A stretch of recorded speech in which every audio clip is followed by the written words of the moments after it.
Hi, welcome to the Tom Batelson Show. Welcome to episode 1. You saw it on the description. Robots in cinema. They're coming out with the 7th Transformer movie.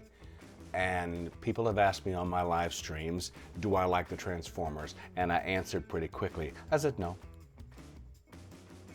Which is odd, because I love everything else about the Transformers. I love robots from space.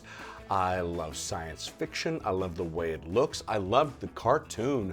My goodness, growing up, watching the cartoon after school with Peter Cullen as the voice of Optimus Prime, who then gets the job to be Optimus Prime in the movie.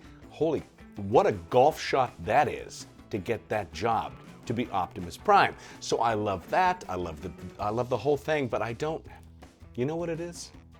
I don't sympathize with them. I don't care what happens to the Autobots. I don't care.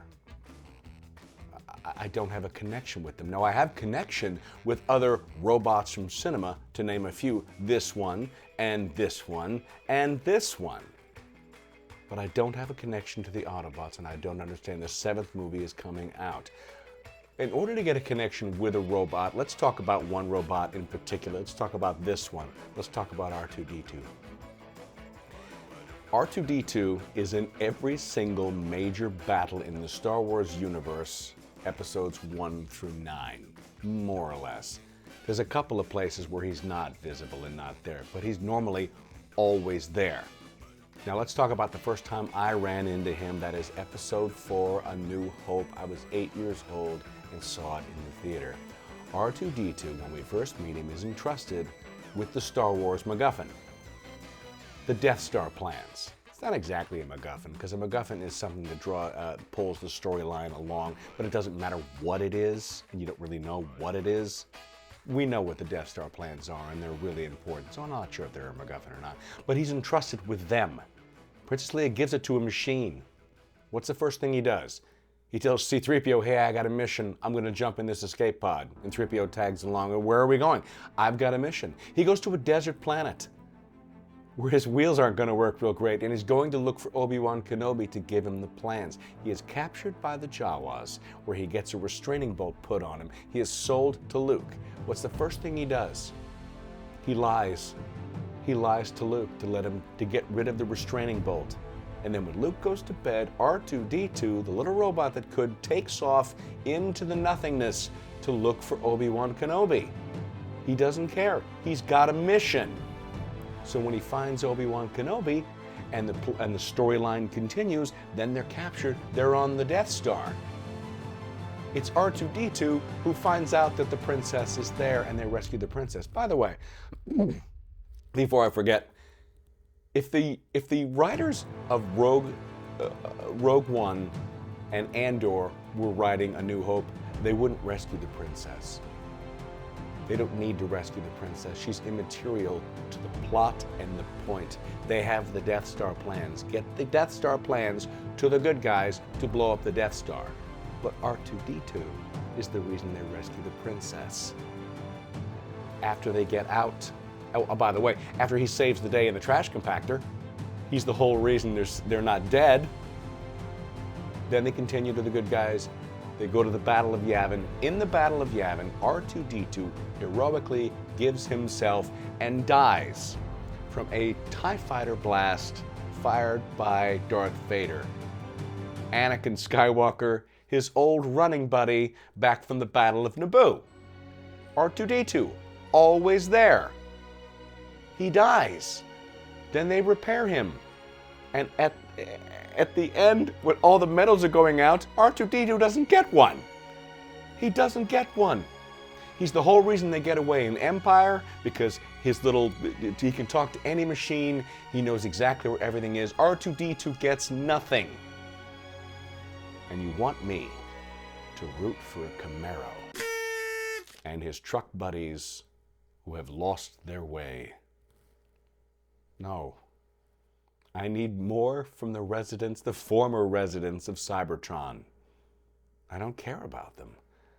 I don't care about them more than I care about R2-D2.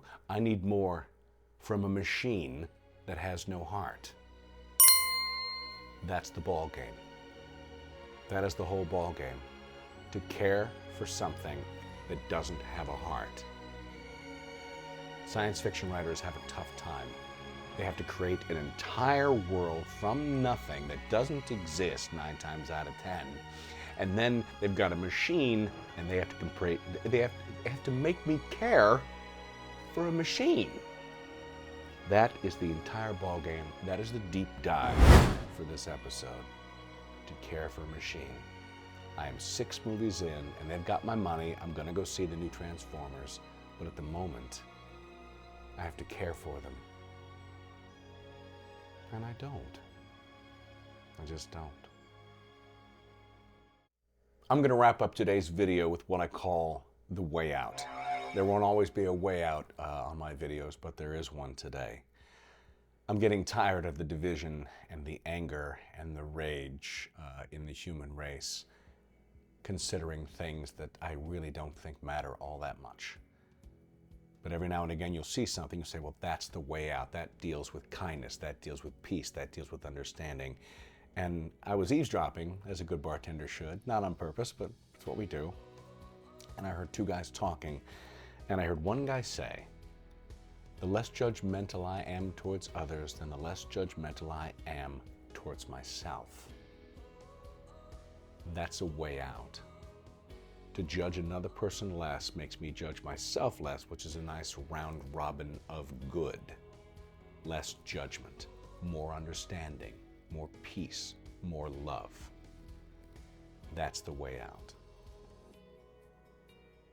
Those of you asking about a Patreon page, it's in the works. It'll be on its way after a few more episodes. Let's get the ball rolling. I'm looking to build a community. I'm looking to build a community of people like me. People who love science fiction, popular culture, board games, RPGs, cosplay, working with your hands, painting miniatures, all that stuff that we love to talk about. And I love comic books and I love comic book movies. I love all of that. So like and subscribe. Put your name in the comments. Let me know what you're thinking about. Let me know what you say, and I'll mention you on my channel, and we'll talk about that. We'll sit around and we'll talk about the things we love. We'll take the deep dive, and we'll look for a way out. Until then, that's all for episode 1. When I see you again, peace, love, live long and prosper. And I mean that.